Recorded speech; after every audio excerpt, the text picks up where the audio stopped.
Bigay, ito gusto ko talagang maitanong sa'yo matagal na. Kiboyet po ba, Kipip, at sa akin na Manny De Leon, sino po ang pinakamasugid na lumigaw sa iyo? Ang pinaka...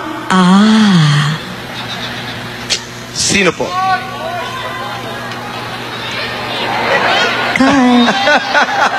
Hindi naman binanggit ni Kuya Boy, si Kokoy eh. Si Kokoy, pati si Kokoy po. Nariyan ho ba si Kokoy?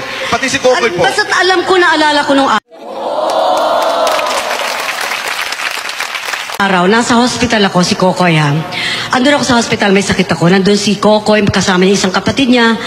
Tapos may ibibigay siya sa akin, Kuya Boy. Ano pong ibinigay niya? Sabi niya gano'n, Guy. Tapos ginawa niya yung kamay ko, kinuha. Pag gano'n, binigay niya sa akin, wow, yung kanyang high school ring.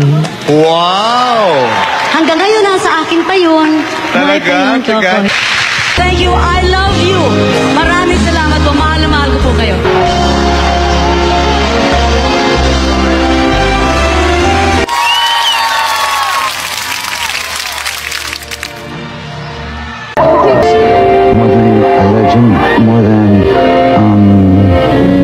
More than a superstar, really.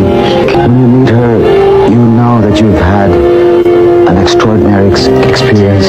There's this certain rapport and warmth which we share, which I really love. I will treasure that till the end of my days. We had a wonderful time together. And the last time, which was very intimate, which I remember, was we were at the beach and we shared, and there was no one around, so it was really, really wonderful. But of course, you know that she's a very busy lady, and after which I also had to go abroad. So after that, it became very, very seldom that we had time together alone.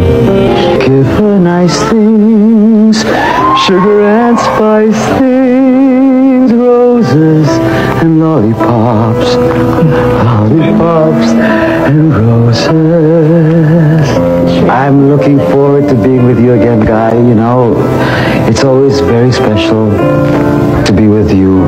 From the very start, it has been, and words cannot express how proud I am of you and how honored I am to be your friend and to be able to be close to you.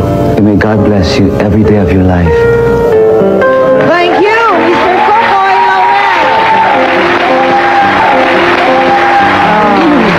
Talaga naman, ano? May pita talaga sa puso ni Kokoy.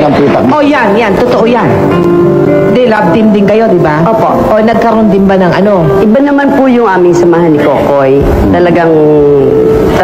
Parang soulmate, gano'n? Oo, parang ganun po. Iba eh.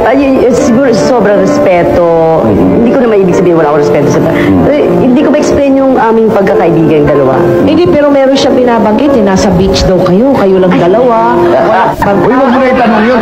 Sabi ni Nora, wag yung private life eh. Hindi, si Kokoy yun. Sabi nun eh. Hindi ako. Pwede na nila. O, hindi ba? Siyempre.